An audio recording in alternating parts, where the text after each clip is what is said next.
So good afternoon, everybody, and thank you for joining us in the post-lunch session. Thank you, panelists, for being all around. Well, since morning, I realized that if the battery is not charged, you simply swap it. So we can do a little better on this. Very good afternoon to everybody. Still halfway. Anyways, thank you. So battery does take the center stage when we talk about transitioning into the electric vehicle world. Uh, yes, there are some teething challenges in terms of safety, raw material sourcing, demand supply challenges. Having said that, we need to understand that battery industry is quite sophisticated, comprehensive, and comprises of multiple industries, including mining, chemicals, polymers, metals, as well as electronics. Having said that, we also know that India is the second largest two-wheel and three-wheel producer globally. As such, this presents a significant opportunity for battery swapping. And there's no wonder why we see so many of these stakeholders, including public and private, enthusiastic about this opportunity, and at the same time investing and evaluating different business models, as we may hear in the panel today. Uh, at the same time, we are seeing battery technologies becoming the new bullseye for all those companies interested in encashing the electric vehicle trend that we have here today.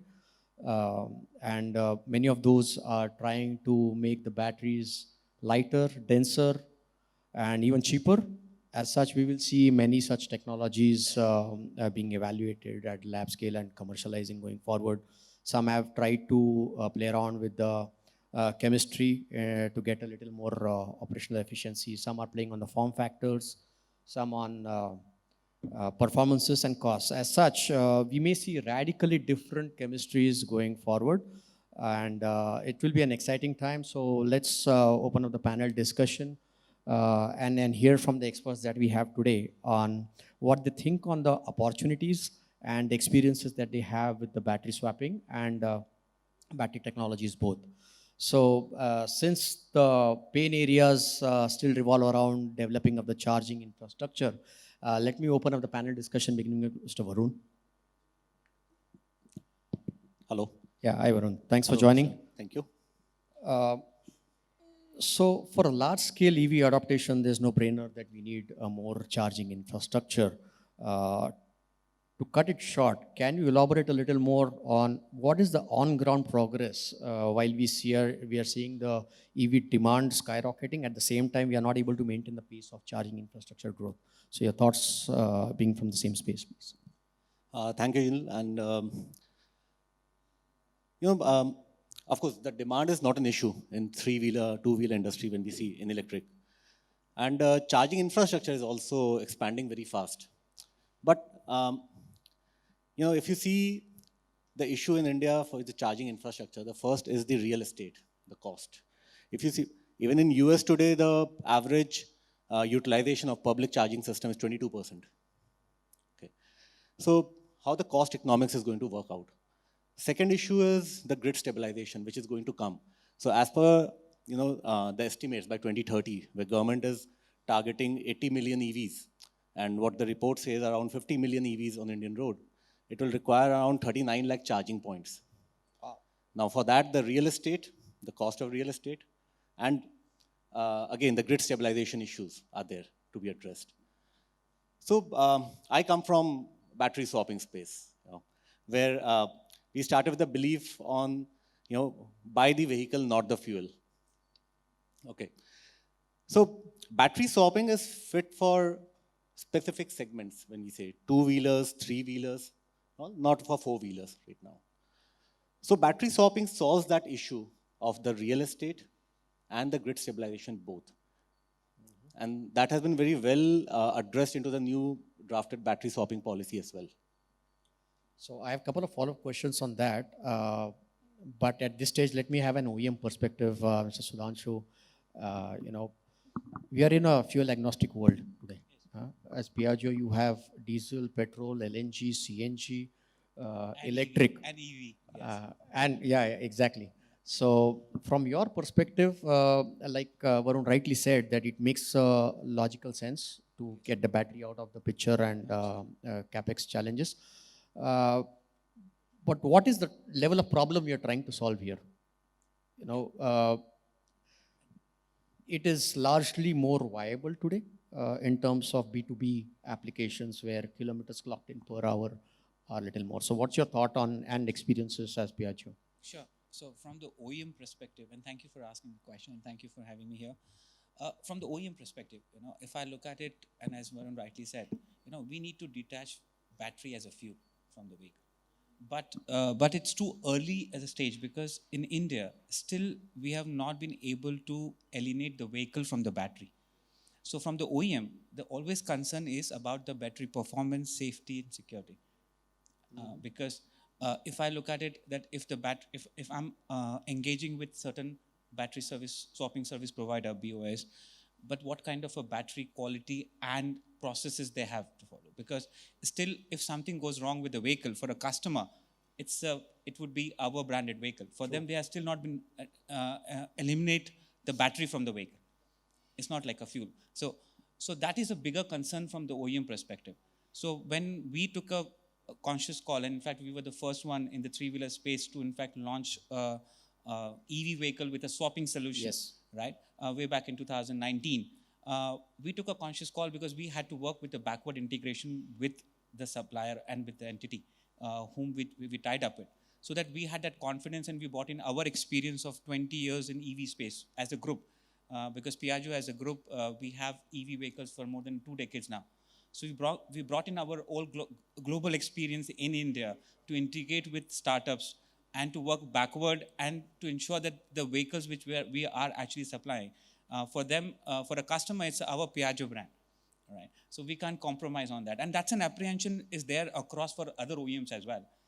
And probably that is the reason, if you look at that, not most of the OEMs have come forward with the swapping solution, and rather they would prefer with their own fixed battery solution because they have a better control on the technology and the performance, and probably a USP. Because now when you look at multiple players coming in, economy of scales coming in, obviously everybody would like to one up the product. And Right. we're talking about increasing the range or probably going down with the better. Essentially, killing the difference. Exactly, and to create a differentiate. Yeah. Now, when you look at swapping, now you're completely dependent on the technology of the swapping service provider. But what we believe is that there is definitely a segment in EV space. Because when you look at EV, and right now, as we all understand, it's in nascent stages, but there's a recent impetus because of the incentive which has been provided by the central government and followed by the state government. Right. But we all are cognizant of the fact that you cannot make a business case on the incentives, and it will not be infinite. Sure. There has to be a point where the parity has to be brought in between IC and EV vehicle without the incentivization. So there is a segment where we are looking at where for the ride hailing or the commercial, the last mile delivery purposes, there if we are able, the acquisition costs go down much lower because we are removing the battery, which is almost 40% of the cost, thumb rule, okay? And there, if you remove that, then the acquisition cost becomes much lower. Then, of course, the customer has to pay by the use for the running cost, what they are paying for the petrol as well. True. And if I look at some studies which are being done, the per kilometer running cost for a gasoline, for a petrol or diesel, is around 3.5 rupees, depending on what application we're using it. Yes, the running cost for a fixed battery solution goes down substantially. Yes. To less than a rupee or even 1 rupee, depending again on the application and the usage. But in the swapping, it will be around, say, 1.5 to 2 rupees. But moment your range goes up, if my use is for more than 140 kilometers per day, then the swapping becomes much more economical. Right. Not only from the acquisition cost for sure, but also from the running cost perspective as well. So a lot of studies have come that it will come to around 1.5 rupees, which can be the cheapest mode actually for a company. So there is a case, there is a demand, there is a segment, and definitely as an OEM, we would like to cater to that segment as well as a larger scheme for the EV adoption. And definitely we believe that swapping as well as a fixed battery solution has to coexist. And it is the consumer preference and the consumer expectation and requirement that will drive that business. Interesting. Before I get back to you, Varun, I have a follow-up question to Sudhanshu. You mentioned that at the end of the day, it is the OEM brand that the customer associates with, and the switchover can be any battery brand. Having said that, what are the common aspects that you think are agreeable between multiple OEMs to agree, hey, say, anybody can switch over batteries. So having that commonalization agreed on the electrical aspect, on the testing aspect, uh, do you think so? It's feasible? You're talking about interoperability between, Yes. between the OEMs, and the same battery can be operated in the other OEMs as well. is Yes, what and are we having a looking at. commonalization that hey, Commonalization yeah, as well. yeah. Okay, see, it's a work in progress. Let me put it this way. As I said, it is a very nascent industry. Right now, we are still talking about stepping stones which been done for the swapping solution in India as well. He gave some statistics about the charging points as well, right? Even for a swapping station, if we have to have even 20% swapping conversion for the EV demand as well, we need to have almost 400,000 swapping stations, right? Now, that is still in a very, very early stages. Now, once that ecosystems are building, I'm sure the synergies will be found. Now, just to give an example in Europe for our group as well. So, Piaggio, along with Honda, with Motorcycle Yamaha consortium. and KTM, we have formed a consortium where we are developing a common battery solution, right? So, if it can be done in Europe, I'm sure it can be replicated in India. But understand, it's the complexity and it's not that easy as it's said. But it's not impossible. But having said that, I would still rather say that as an OEM, if I have invested and I have invested in CapEx for developing an EV solution, right? And there is a segment in the market which requires that solution as a swappable solution is a more workable solution for them or more viable solution for them, then it will require us a smaller CapEx to have our vehicle developed on that battery solution to offer to that customer. Okay. As well, right? So that will always make sense. Like if today as Piaggio, we have now swapping solution available for 2 suppliers, which are doing pretty, they have some aggressive plans. And then we have also done a backward, as I said, work with them in terms of ensuring that the quality and the standards of the batteries justify the brand and position which we hold. Correct. Right? So in that sense, it will develop. At a later stage, can that be there? For sure. But there are a lot of technology being developed in the swapping domain as well, where they can have adapters which can be added on the batteries, and that can subsequently be adapted to the all OEM vehicles as well. So it is both ways, So even the swapping service providers are also working on an adapter which can make their battery solution applicable for the OEM EV vehicles. Thanks. Before I come to you, Rajesh, I have a follow-up question for you. Varun, you mentioned it's no cakewalk. There are multiple stakeholders involved. There's DISCOM, there's land, beyond the battery swapping operators.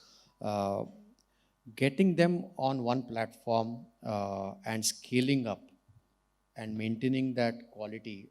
You have had some success stories recently, but battery swapping as a concept itself is new. Plus, we are trying to add multiple facets to it by having stakeholders which are not used to this business. So, what was your experience or reactions when you had these stakeholders which you have never seen becoming an important part of that entire ecosystem? So, Jinal, we started 3 years back. Interestingly, that time battery swapping was a question mark, a curiosity, how this can happen. Because the first problem is in battery swapping is having a vehicle agnostic battery solution. Right. That's the first part.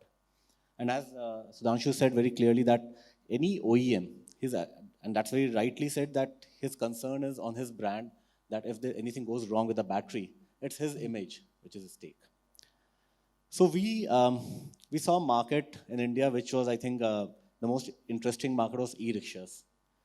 And the total e-rickshaws at that point of time in India was more than the total EV sold in China. So that was a low-hanging fruit. And their problem was dense in terms of recurring investment into the battery. And there was no such standard OEM issues in that vehicle. It's a low-speed vehicle. So to prove this model, we targeted that market primarily.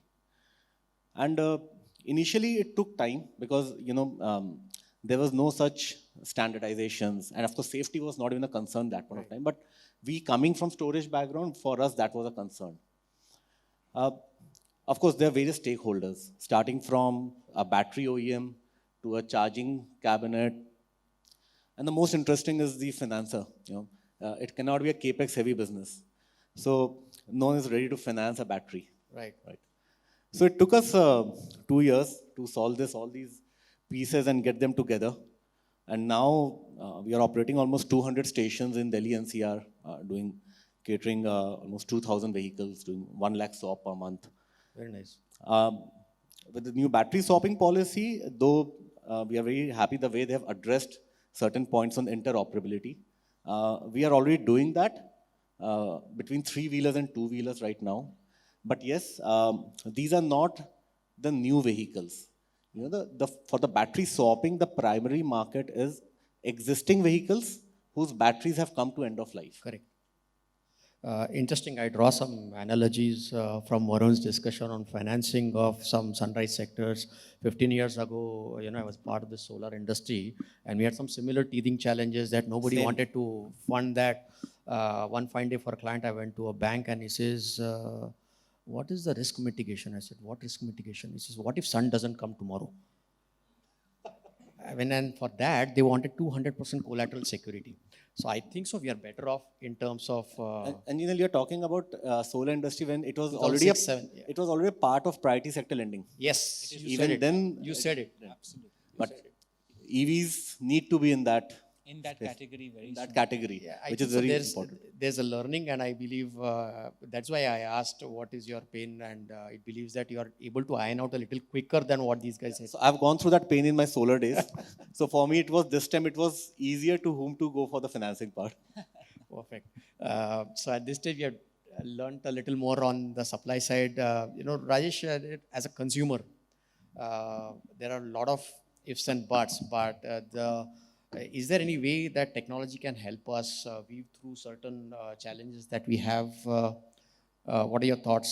How can technology play a role in easing out certain pains from consumers' perspective? Good afternoon. Thanks for having me here.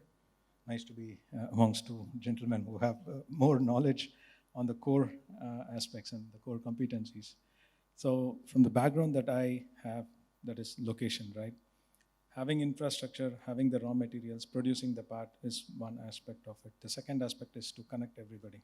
So that's where the technology comes into picture, be it an end-to-end life cycle of a battery from where it is manufactured until it is being delivered to the end user. So this is one part of the life cycle. The second part would be once it comes into usage, how do you reuse it? Because everywhere, across the globe, now we are talking about reuse, and it should be more circular green. economy, Yeah? yeah. So that is the part.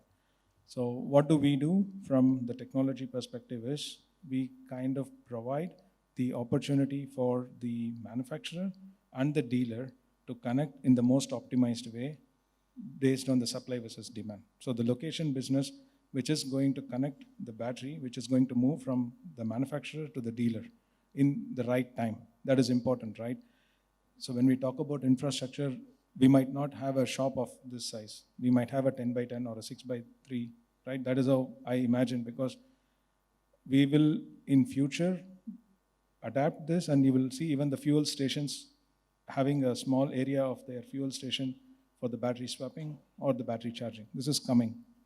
And so in that aspect, we would like to connect the supply and demand through the technology, and that is with the maps. And then the optimization here comes, like who needs fastest, which fuel station or which dealer needs more, and that aspect kicks in later. Nobody knows the data now. It could be like Indiranagar in Bangalore could have more demand versus Baswangudi of Bangalore. So you cannot always say that, okay, I have a district which is 5 kilometer radius, or within a district, every 5 kilometer I should have a battery swapping station. That will not happen. You will have to adapt. Maybe in the beginning, when you are defining the specification, it would be like, okay, every 5 kilometers, there should be a battery swapping station. And then each battery swapping station should serve at least 200 vehicles. This would be the start, right? And then when it goes beyond a year, or like say 12 months and 16 to 18 months timeline, you will already understand what is the actual supply demand, and then the location intelligence comes into picture to say, no, 5 kilometer radius won't work. Now you need to make it every 2 kilometers because every household has this vehicle and they need battery swapping. And how I arrived at this, and I already have this as a part of my roadmap. We have achieved 70% of this connection with my roadmap, where the software development kit and the location services, what we are developing at Here Technologies is already addressing that. We have already successfully integrated this product with Gogoro. Gogoro is one of our customers. So, Gogoro was one of the pioneers in this battery swapping. So we did that exercise in Taiwan and it was pretty fine. But I wanted to understand how does it work out in the different markets. So that is where I went to the field. I went to interview end users. As a product manager, I don't fully depend on, or a head of product, I don't define everything based on the market survey. So from keep us third out of party. business. Yeah, I went on the field. So I went to the people, I started interviewing. So I have done close to 713. I guess I need to look at the database. I have done 713 interviews across 17 cities, across 8 countries. So what I understood, there is a facet, there is a change.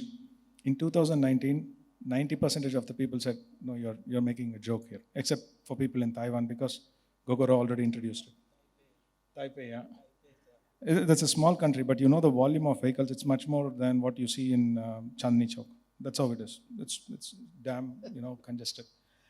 When I went again to the same set of people, or, addressing the same set of, group of people like dealers and end user, today it is much more different. At least 60% of the people are agreeing to the fact that, yes, battery swapping will work because I need the solution wherein today I have an IC engine, tomorrow I have an electric vehicle, I should not be worried about my fuel. I go there, as I fill the fuel, I should also have the battery, plug and play. That's it. Plug in, plug out.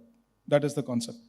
But within that 60% of the audience who said, I like this idea, they were worried because somehow still, across at least India and South Asia, we have this ownership mentality that, okay, this is my bike and this is my battery.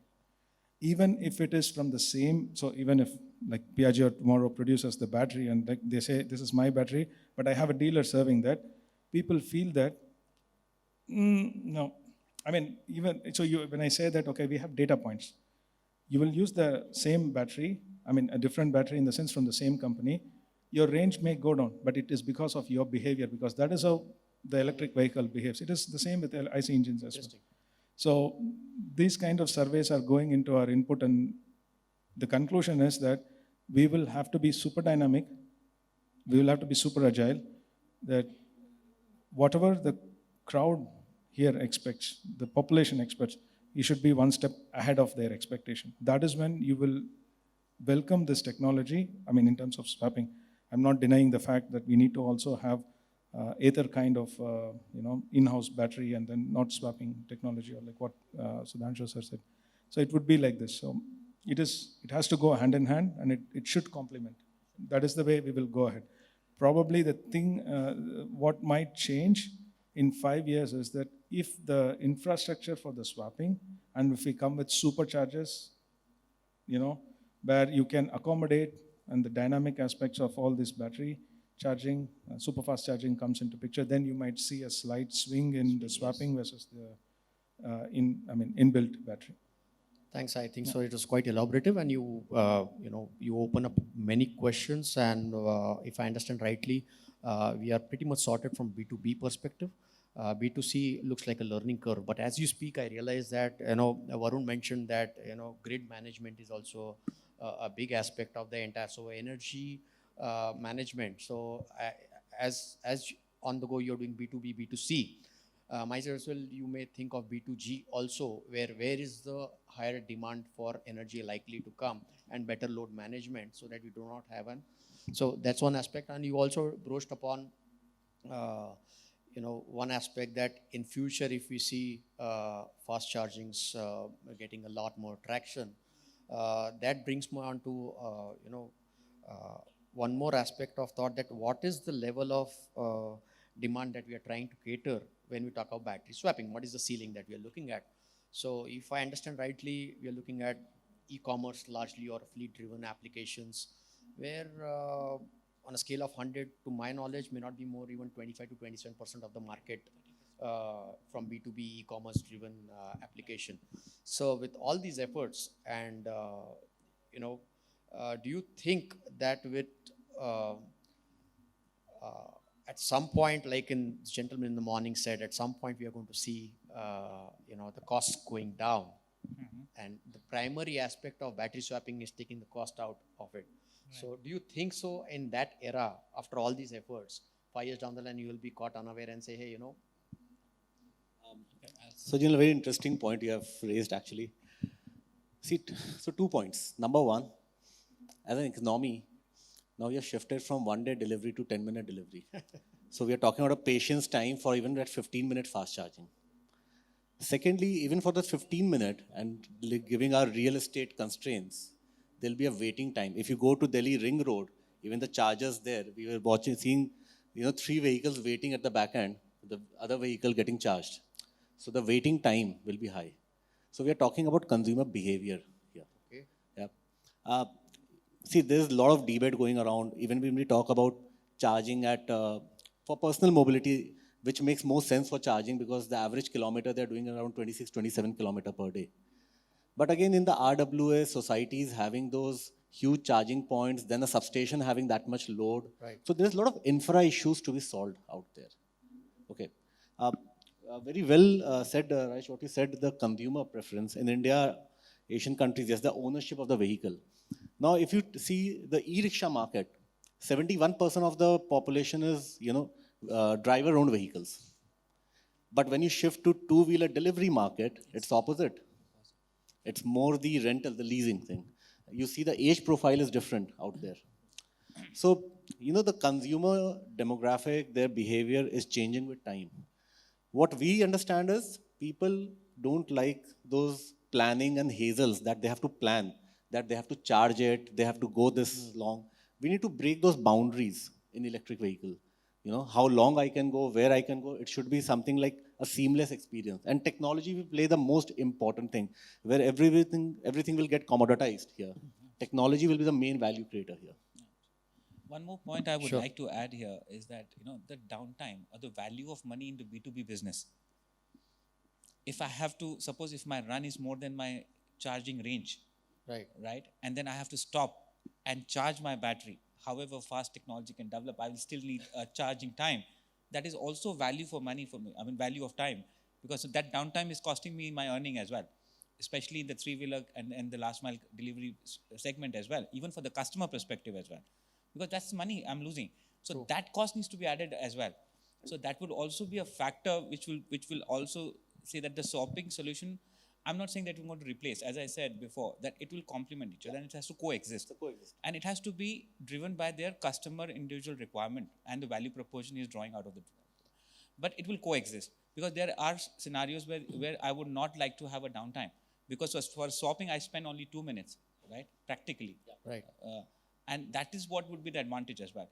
And as the density of the swapping station will increase, that's when the consumer will also get that comfort of switching to a swapping solution as well. Right now, there is an apprehension for the fact that, as we discussed, it's in the very nascent stages. I mean, to that extent that even the state governments, which they have come up with EV policy, most of the state governments have not even mentioned swapping as a solution. Right. And even in the FAME 2, the swapping was not included. Luckily, there is a draft which is there for the swapping service providers, and we expect that it see the light of the day very soon. That will definitely give an impetus to us. But yes, there's a lot of awareness needs to be created as well.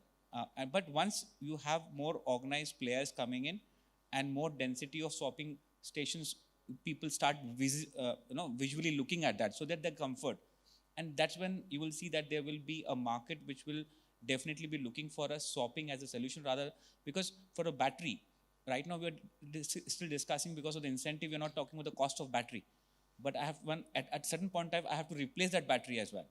And there's a huge cost which is involved despite of whatever cost reduction exercises which been done by the companies from better chemistry and even from the PLI scheme as well. But still there will be a substantial cost for a lithium ion battery for a replacement as well, where that is eliminated in swapping. So that experience is still not come into Indian context. That's an interesting point you brought in. To add to this, one thing, Sudhanshu, is here, and correct me if I'm wrong, I think major issues in a vehicle, running vehicle, is always associated with the battery, right? Now, for a commercial vehicle, if there's an issue in the battery, the turnaround time is at least 3 days time. Yep. So for 3 days, he's out of business. Right. Okay. So that's a huge loss. So we have to look at not the cost factor, but the revenue potential here. And secondly, let's not look at battery swapping. Let's look at it as battery as a service. Even with fixed batteries, the ownership should differ for the vehicle and battery, where energy operators are solving the battery financial cost, their replacement, their preventive maintenance, all those aspects. So customer experience, what they're enhancing here. It's very interesting. I probably agree with you that from B2B perspective, it's a downtime that's going to drive this battery swapping. As far as the personal mobility aspect is concerned, I think so. The driver will be on the software aspect of I don't want to take the ownership of the battery, maintaining and everything. And at the same time, you also broached one more aspect that eventually we are going to see better battery chemistries going forward. So if you don't own the battery, you are actually going to get a newer battery eventually for the same vehicle period that you're going to use. So Also, the fact is, I think Varun can add to that. He's more experienced in that domain. That's not my domain. But the battery management by the battery swapping service providers is much far better than the individual owner, because it is in a controlled environment when you're charging those batteries. So the longevity of the battery and the battery life is much better. yeah, I think so. It's a better managed asset, better definitely. So it's actually enhancing the life cycle of the battery. Exactly. And in today's concern, the biggest thing is the safety and reliability, which is being addressed. Exactly. And for an individual, suppose if I have bought a vehicle with the fixed battery, now I am there for that 5 years with that battery. Let's assume, Right. Hypothetically. But if I'm looking at a swapping solution, now the better technologies are coming and things are changing every single Yes. day.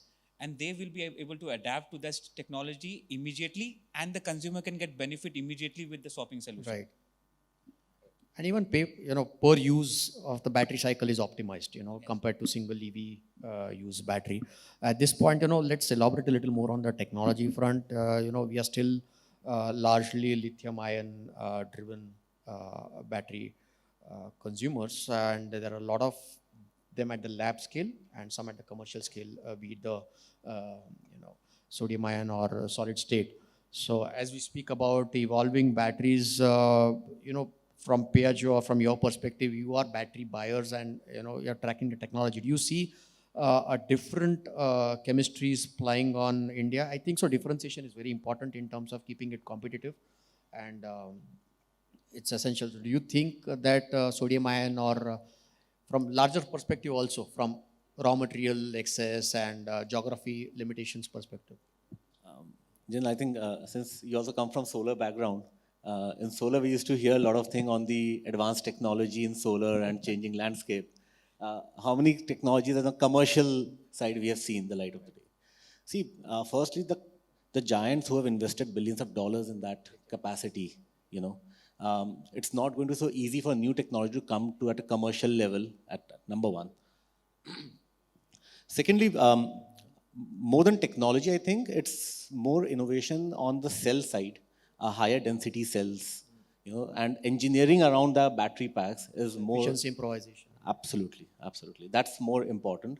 But yeah, as a future, what we look more convincing technology which should come over time is solid state.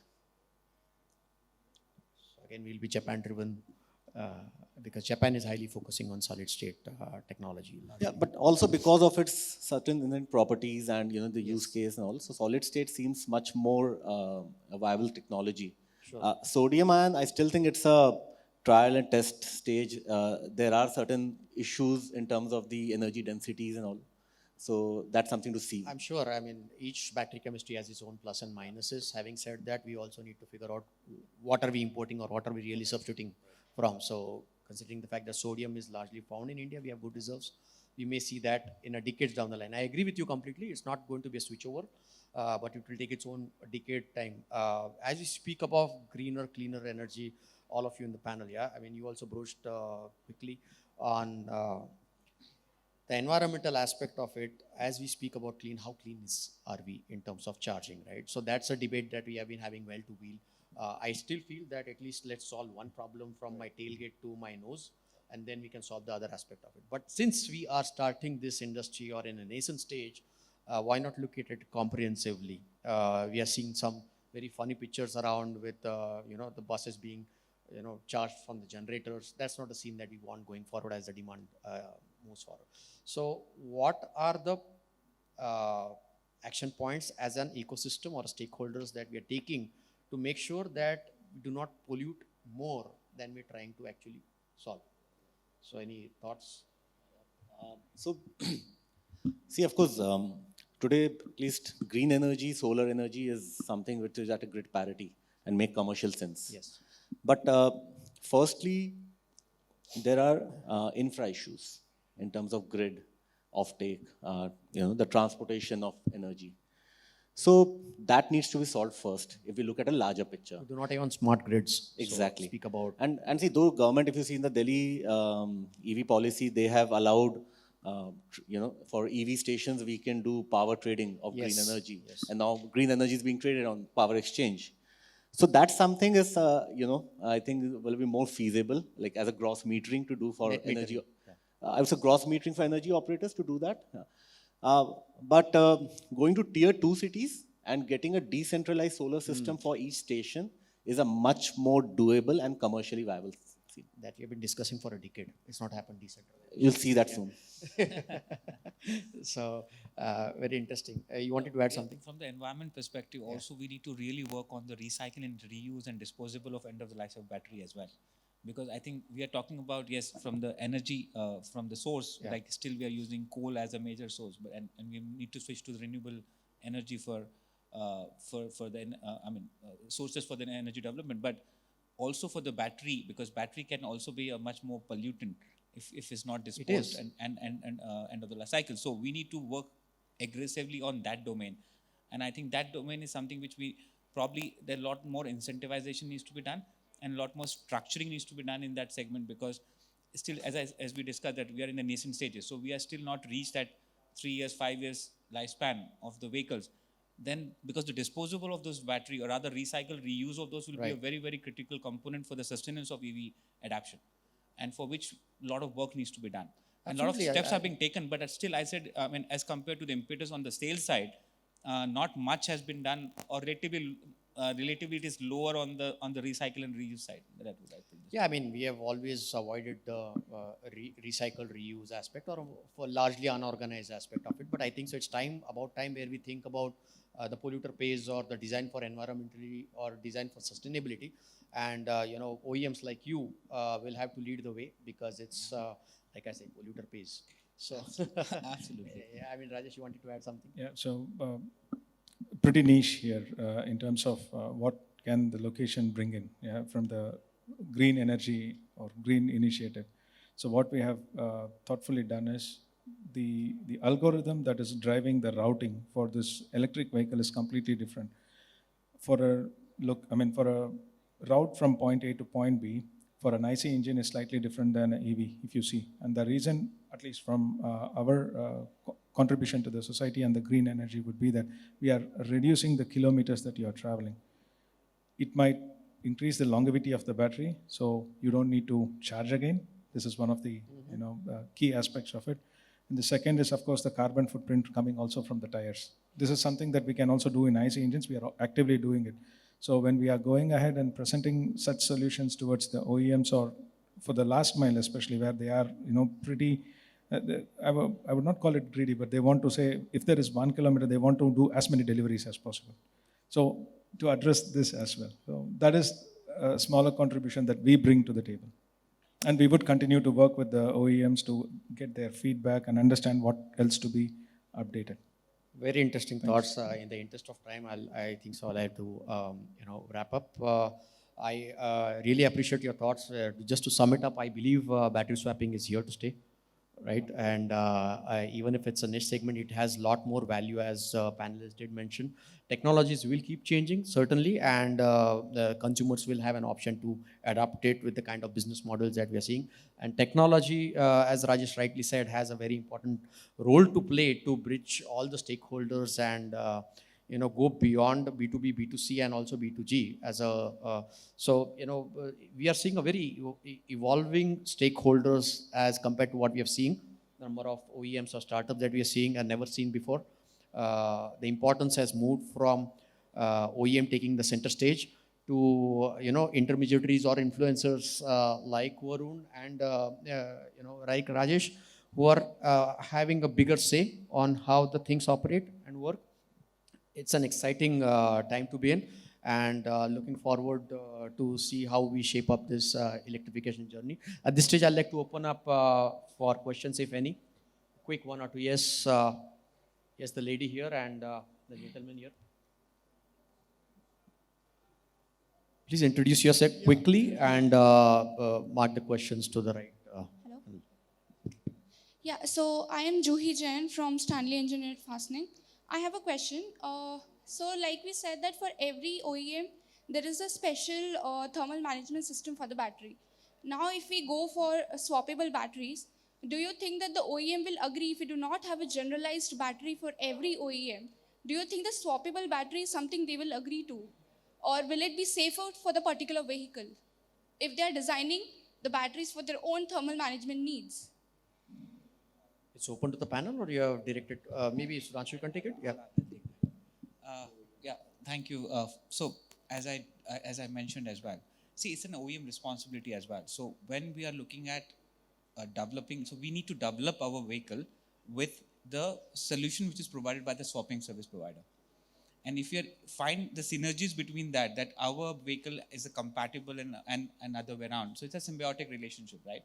And what we see is that if you find that, yes, the processes and the chemistry or the performance of the battery which is provided by the X service provider is suitable for the solution what we intend to offer to the customer, then definitely we'll be aligning our product development with that battery, right? So that is how it's there. Like for us, like we launched a swapping battery service, a three-wheeler, first one in 2019 with Sun Mobility, right? And so we found synergies, and we as an OEM are now also working backward with the suppliers as well in terms of technology development, passing on our experience and know-how for a better process and controls and quality as well. Yeah, thank you. Thank you, Sudhanshu, for answering that. Datta here. My question is here. Yeah, sure. Yeah, my question is, with battery swapping solution, what will be the solution which you foresee wherein there will be many vehicles which are coming up for swapping of battery in a particular area versus the availability of batteries for So swapping? it's a demand supply. Maybe Demand Varun, you can supply quickly gap. address that. Yeah. And the second part of the question is regard to the power line. So in Europe and other countries, they have power line communication wherein from the battery charging station to the power station, they have communication there wherein it is able to balance the load. Right. In I this think so. case, That how was we are going discussed to- during the. But we'll take the first point, please. So, see, firstly, there's a certain ratios are being maintained in terms of the batteries to vehicle ratio. So these stations, what we deploy are not those heavy stations with 100, 200 batteries. There's a station every 1 or 2 kilometer with limited batteries, where firstly you don't need to. I'm addressing the second question as well. You don't need that connection on the power supply thing. Secondly, for the driver, there's a battery availability is again solved through the tech piece here, the location, what Rajesh was talking about, that he's directed to the nearest station where the batteries are available, charged batteries are available. So it's more of a battery inventory management as well as the use of technology to actually resolve Just that. to- We have time for last two questions, But please. A just quick to one. add to that point, is Yeah, yeah. that all these swapping batteries, and I think Varun can, is that all IoT enabled. In fact, the kind of the progress which you see in an EV vehicles, and especially in the swapping solution, they monitor each and every vehicle movement as well. Absolutely. And therefore, the swapping, the availability of battery at a particular location, depending on the density of the vehicles which are there in location, can be managed as well. So that is being managed as well. So I we thought know I will about answer the on their drivers behalf. more than the drivers. Yeah, exactly. Their patterns, their behaviors, Their and patterns, and to that extent that even one It's driver, scary in a way, Varun. yeah, even one driver, if he's actually giving a lesser efficiency on the battery, and if his running cost is higher than the average running cost of the city, actually we can identify that vehicle as well. and we do a lot of training as well for those drivers. Probably he's putting too much from the operating habit. He's putting too much of a pedal brake legs on the pedal. Assistive driving is what? So we do impart that training as well. So each and every vehicle can actually be monitored in that sense, you know. So Guys, you just learned what not to do with the EVs, yeah? So also, just to add to that, right, this is kind of the mobility graph or the predictive, not the maintenance, but at least to get the vehicle to the charging station. So every OEM has their business logic. So some OEMs are pretty conservative, or some operators, they say when the battery level comes to 25%, they start indicating it to be an yellow, then 20 is orange, and 15 and below would be red. So it is not that you are in the last minute. So you still have certain kilometers to go, and that there is also some factor of safety included. That is where the technology, the maps, and then the whole location intelligence comes into picture, because you can automatically plot the number of stations and the dynamic availability of the battery. So when you start from your home, there might be 100 batteries available, but by the time you reach there, it's 2 kilometers, there could be 15 gone. So there's a learning curve to that. That I is the understand. part, yeah. So for the rest of the questions, for interest of time, I think so we'll take it offline. Thank you so much, the panelists. I enjoyed our discussion today. Thank you, audience, for listening to us patiently. Thank you very much. Thank you, Jiten. Thank you, everyone.